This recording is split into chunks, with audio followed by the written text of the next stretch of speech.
métier, ma passion. C'est avec vous Juliette Jay. Bonsoir Juliette. Bonsoir Vincent. Et comme chaque samedi, on va à la rencontre d'amoureux, de passionnés de leur métier. Ce soir, Benjamin Saragosti, il nous accueille dans son cabinet du 14e arrondissement de Paris. Ce jeune audioprothésiste aide donc les personnes malentendantes à retrouver un peu l'audition et donc une certaine vie sociale. Je vais juste faire un test pour voir comment vous entendez. Enregistrer ça et rester là-dessus. Dans son cabinet insonorisé, tout bleu, Benjamin se connecte depuis son ordinateur aux appareils auditifs de sa patiente. Donc je vais mettre les sons dans la pièce, dès que vous entendez, vous me signalez. D'accord. On y va. Ouais. Assise face à 5 haut-parleurs noirs disposés en cercle, elle lève la main quand elle entend les sons. Légèrement, ouais.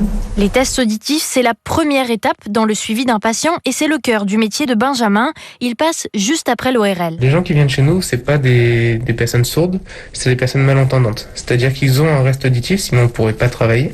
Nous, notre but, c'est d'utiliser leur reste auditif, des fréquences avec lesquelles ça fonctionne encore bien, et de faire en sorte d'en tirer le meilleur résultat. On fait déjà un bilan sur leur audition, sur leurs besoins aussi.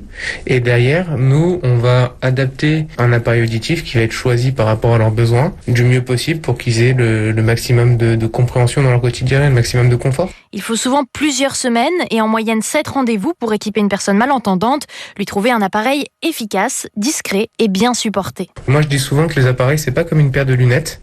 Il faut aussi l'accepter. Certains de nos patients vont avoir des demandes en efficacité, d'autres en discrétion, d'autres en X ou Y besoin et il faut y répondre. Ce qui nécessite comme première qualité professionnelle. Il faut avoir de l'empathie, certes, il faut avoir de la patience aussi, il faut être aussi beaucoup à l'écoute, mais il faut aussi être techniquement, savoir expliquer des choses assez complexes, mais très simplement.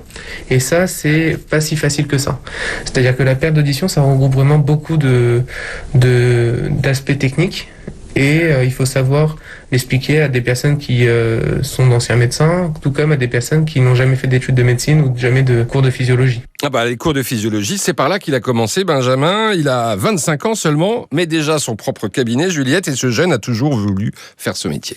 Oui, son bac scientifique en poche, il a passé le concours d'audioprothésiste et a suivi 3 ans de formation. Je me suis toujours orienté vers ça parce que j'ai eu la chance déjà de connaître ce métier assez jeune, parce que j'avais rencontré un audioprothésiste personnellement, et je trouvais qu'il y avait un lien avec le patient qui était intéressant. Il a d'abord été salarié dans un grand groupe pour tout apprendre avant de s'installer à son compte il y a 1 an et demi. On est un petit peu comme un médecin de famille où on vient suivre les gens sur plusieurs années, on les connaît bien et c'est fort appréciable. La perte d'audition a des conséquences psychologiques sur de nombreux patients qui se retrouvent vite isolés du monde, ce qui donne un rôle particulier à leur audioprothésiste, des moments d'échange, parfois de soutien. C'est ce que Benjamin préfère au quotidien. Là, tout de suite, je pense à une patiente qui est très très déprimée par rapport à sa perte d'audition et le fait de venir chez nous, ça lui permet aussi de mieux se sociabiliser, de rentrer dans la discussion avec ses filles, avec son entourage. Ça l'aide à passer des journées un peu plus faciles. Pour aider les familles à mieux comprendre les problèmes auditifs, Benjamin a ce simulateur.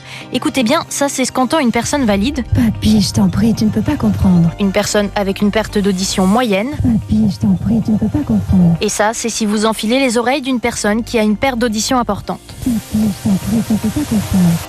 Merci beaucoup Juliette. Mon métier, ma passion, c'est chaque samedi soir sur RTL. En France, l'U2P fédère l'ensemble des artisans, commerçants et professionnels libéraux. Retrouvez ces entreprises qui sont au cœur de la croissance et de l'emploi sur u2p-france.fr. Allez, vous allez refaire le match avec Christian Olivier.